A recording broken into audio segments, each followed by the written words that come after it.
walaalkayda mahadsantaa. Bismillaahi raxmaani raxiim, alxamdulilaahi rabbil caalamiin, wa bihi nastaciinu calaa umuuri dunya waddiin, wa sallallaahu wa sallam calaa nabiyyina Muxamed wa alaa aalihi wa sahbihi wasallam ajmaciin. Amaa bacdu, intaas kadib, magacayga saddex toobana ka dhawaago Cabdulaahi Macalin Salaad Dheere oo ka magac dheer Dhungale, sarkaal ciidanka dib u horeynta deegaanka Koonfur Galbeed iyo wakiiladeen oo meelana ku sheegahayo waxyaalaha dhibaatada ee deegaanadan ku jiro, barbaramka unan haysado iyo danaha khaaska ee unan lana. Markii aan inta ku adeeyo may banagdaase sida hadda dareerto lambar kow inii una deegaanada tiidaanu Soomaali tuman isiyeed goboleelka tilmaame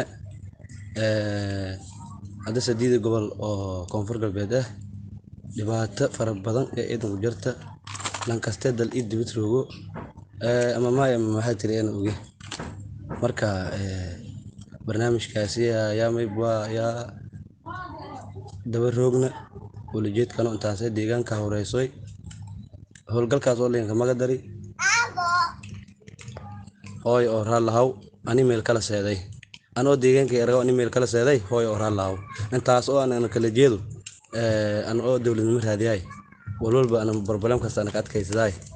meel kasta aan may bali imbootiyay tag badan oo ka dhimadeen yaa may aragay inaan xaq ugu daan meel aan ka lahay ana waay wal allah ii wali may baa geek may baa dunida ku teegna qof ana geek may baa ana garabka in la surnayne reed aan oo jaro inii wal kasta dheefteegaado dibkan aan surna ma aqbala doono ilaahay meen arna insha Allah taala lankii fahme kan kalena kulay may baa kulay fartaano la ma saas la kafansiye tan kale may hirtay nimankan deegaanada argaladeen oo khawaarijinta diin laaweesha arhan laaweesha oo dadka maalaya aan inbarayo maalaya aan dadkan ka tumado nimankaas meelan fariin ku dare insha Allah taala may laha namayo gabartin adii waqtiga dhamaaday digil imir filmadoowi is aragni oo in badan una may baa si jeednib hajeysani si degdeg may meelan fariin ka daray ini isan kuwaanto tan waxyaalaha isan soo bixaytaan deegaanada tiidin wariya haween sheegaytaan khaasatan haweenka ayaa meelan kala leh haween sheegaytaan wariya deegaanada tiidin wala la siin diray hooyooyinkiin wala la siin diray wala dhibaataysan oo dulmiysan wariya hoob isan kuwaanto dan biidinilaahi taala isan oo sharaf daro oo karaamadiina tan ku daranta oo baktiga meelo wareeniyo ilaahay ma arnab meelo waraa usin ka doona insha Allah taala galantaano ilaahay siin gaabe taasna ilaahay weydiisadaana tan kalena Soomaalida kala may wadaagay inay deegaan geeka keela sokor tumun door la gadaw deegaankii aanu maayn deegaan kala jarna lan kasteeba loor sokray idiyo taalo waalidiintii oo mustaqafiyin may weelay yoo isdeersiyeen karaamadaas sharaftaas yoo isdeersiyeen insha Allah taala unuun may ba